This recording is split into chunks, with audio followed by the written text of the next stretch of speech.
ಇವತ್ತು ಸನ್ಮಾನ್ಯ ಕುಮಾರಣ್ಣ ಅವ್ರನ್ನ ಮತ್ತೊಮ್ಮೆ ಮುಂದೊಂದು ದಿನ ಮುಂದೆ ಬರ್ತಕ್ಕಂಥ ಸಾರ್ವತ್ರಿಕ ವಿಧಾನಸಭಾ ಚುನಾವಣೆಯಲ್ಲಿ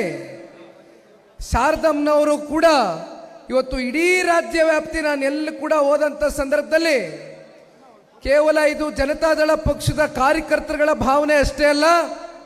ಇವತ್ತು ರಾಜ್ಯದ ಉದ್ದಗಲಕ್ಕೂ ಕೂಡ 7.5 ಕೋಟಿ ಕನ್ನಡಿಗರು ಸನ್ಮಾನ್ಯ ಕುಮಾರಣ್ಣ ಅವರ ಅತ್ಯಂತ ಅಲ್ಪ ಅವಧಿಯಲ್ಲಿ ಕೊಟ್ಟಿರ್ತಕ್ಕಂಥ ಜನಪರವಾದಂಥ ಕಾರ್ಯಕ್ರಮಗಳು, ಯೋಜನೆಗಳು, ಅವರ ಸಾಧನೆಗಳು ಇವತ್ತಿಗೂ ಕೂಡ 7.5 ಕೋಟಿ ಕನ್ನಡಿಗರ ಹೃದಯದಲ್ಲಿ ಶಾಶ್ವತವಾಗಿ ಉಳಿದಿದೆ.